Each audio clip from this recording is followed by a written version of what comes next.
Willie Mays began his major league career by enduring a challenging 0-for-12 start. He would break that slump by hitting a home run off Hall of Famer Warren Spahn, boosting his confidence for the 1951 season. Mays' home run that landed on the left field roof at the Polo Grounds served as a powerful indication of the remarkable and thrilling career that was to come in baseball history. Willie Mays, who recently passed away at the age of 93, continues to set the standard for the ideal baseball player, and may hold that title indefinitely. He excelled in hitting, running, fielding, and throwing with remarkable skill. In addition to his talents and impressive statistics, Mays brought a contagious enthusiasm to the baseball field. Known as the Say Hey Kid, he showcased a flair for the dramatic, making spectacular catches in center field, taking bold risks on the base paths, earning 4 home run titles, and 12 Gold Glove awards. Mays performed at the highest level and entertained the crowd like no other. With his radiant style, Mays made the game appear endlessly enjoyable, whether he was doing it in a Giants uniform or playing stickball in the streets of Harlem, sometimes even on the same day.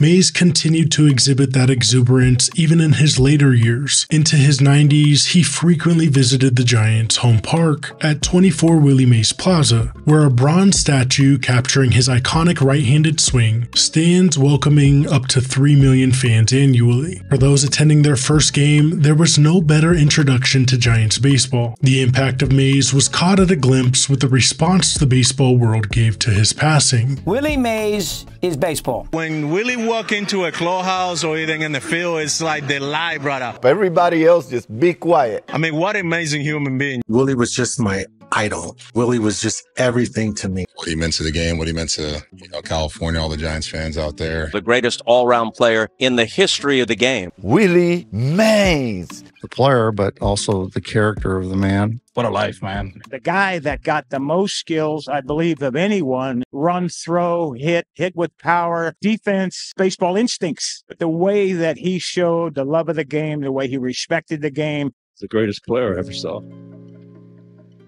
Willie Mays enjoyed a remarkable 23-season career in the majors, boasting a .301 batting average with 660 home runs, 339 stolen bases, and 3,293 hits. He secured 2 MVP awards, a statistic that seems inadequate when viewed through the lens of modern analytics. Mays was considered the best player in the National League by WAR on 9 occasions, that stat often determining the MVP. Mays was a 24-time All-Star. Yes, more All-Stars than years played. Between the seasons of 59 to 62, the league held 2 All-Star games a year. He led the league in slugging percentage 5 times, stolen bases 4 times, and triples 3 times. Notably, he is the sole major league player to have hit a home run in each inning from the 1st through the 16th, and he concluded his career with a record-breaking 22 extra inning home runs. In addition to his exceptional athletic abilities, Mays also brought a profound understanding of baseball to the field. Tim McCarver, the veteran catcher, was one of the players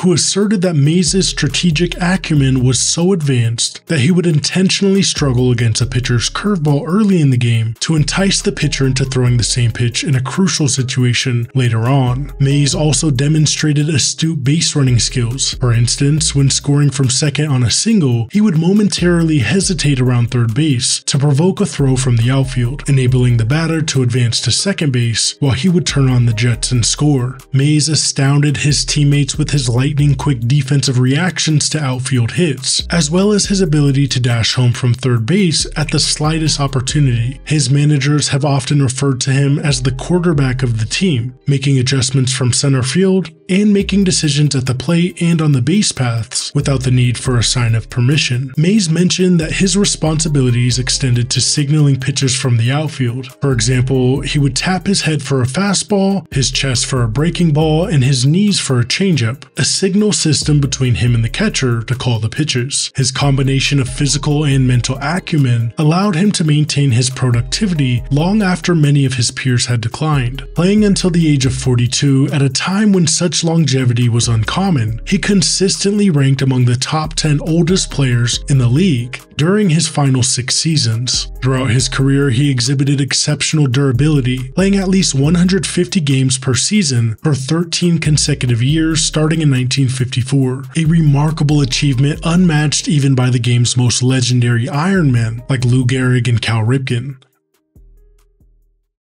Willie Howard Mays was born on May 6, 1931 in Westfield, Alabama. It seemed from an early age that his destiny was predetermined. Legend has it that at just 6 months old, Willie Mays Sr. placed a baseball on a chair and instructed his son to go get it. Both of his parents were accomplished athletes. Mays Sr., who worked during the day sweeping floors at a local steel mill or serving as a railroad porter, excelled in the local semi-pro Tennessee Coal and Iron League. Willie's mother, Annie Satterwhite, led her high school basketball team in Birmingham to 3 consecutive state titles and was also a standout on the track team. By the age of 5, Mays was already playing catch with his father in the fields near their home. Willie Sr. taught his son every position, starting with catcher, and emphasized the importance of mastering all the skills required on the baseball diamond to enhance his value. Mays excelled in other sports as well, averaging 20 points per game on the basketball court and showcasing his talent as the star quarterback at Fairfax Industrial High. Mays initiated his professional baseball journey at 16 years old with the Chattanooga Choo-Choos, a minor league team in the Negro Leagues. He also competed for the Birmingham Black Barons from 1948 to 1950, drawing valuable lessons that stayed with him for life. Mays famously cherished the knowledge he acquired from manager Piper Davis and teammates such as Bill Greason and Artie Wilson and Jimmy Zapp, acknowledging their pivotal role in his achievements. Mays honed his baseball skills during a transformative period marked by Jackie Robinson's integration of the majors in 1947. As Mays attracted attention from numerous MLB scouts, the Brooklyn Dodgers appeared to have an advantage, thanks to catcher Roy Campanella and pitcher Dom Newcomb. Noticing his talent during a post-1949 season barnstorming tour, the Dodgers sent scout Whit Matthews to evaluate Mays, but ultimately decided to pass. Matthews informed his superiors that, quote, "the kid can't hit the curveball."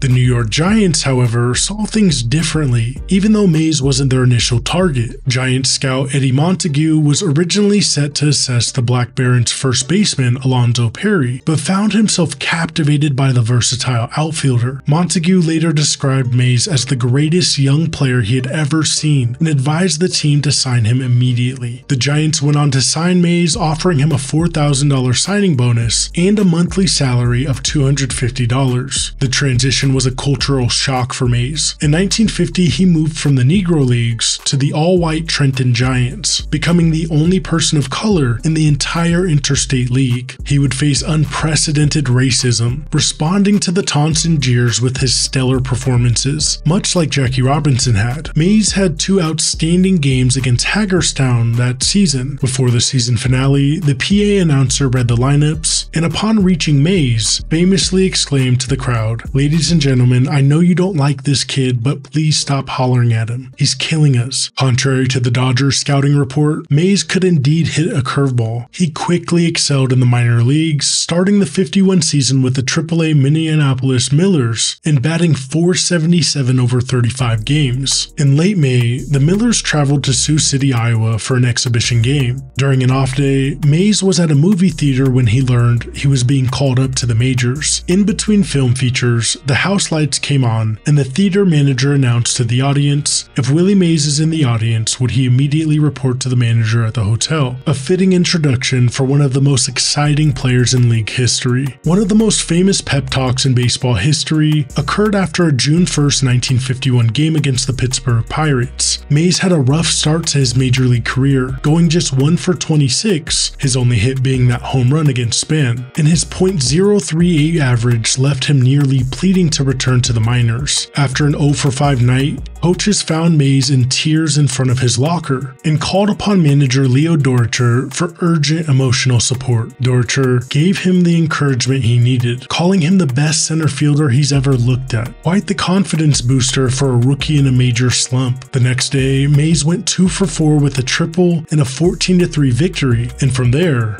Mays was destined for Cooperstown. He ended the season as the Rookie of the Year, boasting a .274 batting average, 20 home runs, 68 RBI, and a 120 OPS+. The Giants, overcoming a 13-game deficit, clinched the pennant, and when Bobby Thompson hit the legendary shot heard round the world to defeat the Brooklyn Dodgers, Mays was the on-deck batter. Mays began the 1952 season with a .236 batting average over 34 games before being drafted into the U.S. Army, which sidelined him from the majors until 1954. By the end of that year, he was back in the October spotlight. In Game 1 of the 1954 World Series, the center fielder made one of baseball's most iconic plays. With 2 runners on and the score tied 2-2 in the top of the 8th, Vic Wertz hit a ball estimated between 420 and 460 feet to center field at the Polo Grounds. Mays, with his back to home plate, sprinted toward the wall and made an over-the-shoulder catch. Then he spun around and fired the ball back to the infield. Larry Doby tagged up and reached third base, while Al Rosen scrambled back to first. The moment forever remembered as the catch.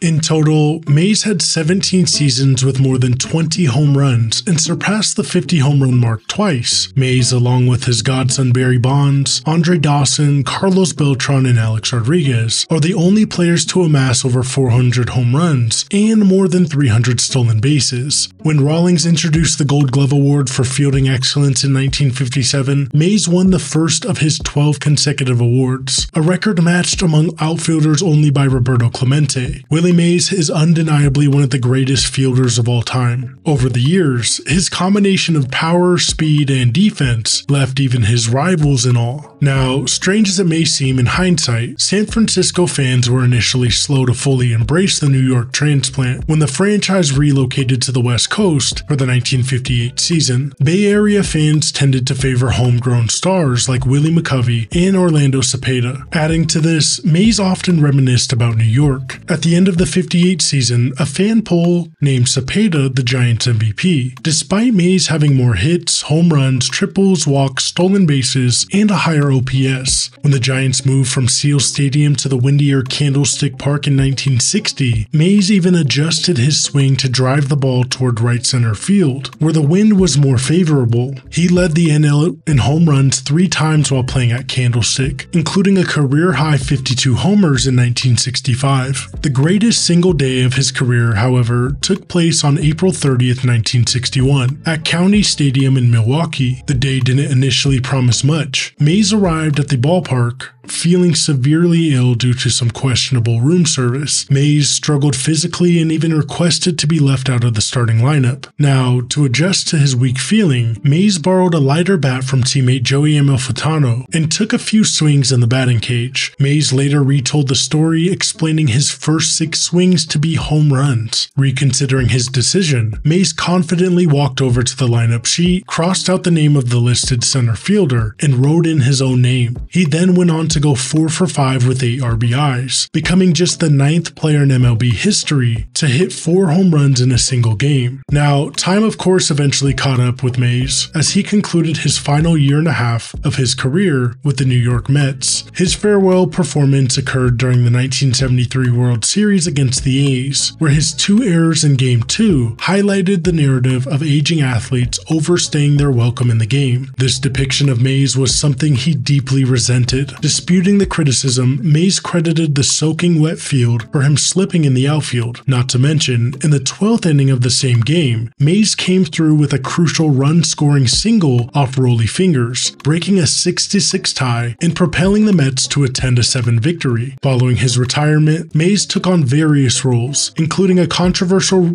deal with Bally's Casino in Atlantic City, where he was paid to interact with guests and play golf. Due to the association with the gambling industry, the then Commissioner Bowie Kuhn intervened by prohibiting Mays and Mickey Mantle, who held a similar position, from holding official roles with major league teams, essentially compelling the 2 baseball legends to sever their connections with the sport. The restriction was lifted shortly after Pete Uberoth assumed the role of MLB Commissioner in March 1985, welcoming Mays and Mantle back into the baseball fold. Mays spent a significant portion of his later years reconnecting with the sport following the inauguration of the Giants' new waterfront stadium in 2000, Willie Mays frequented the venue and often spent entire days sharing stories in the team's clubhouse.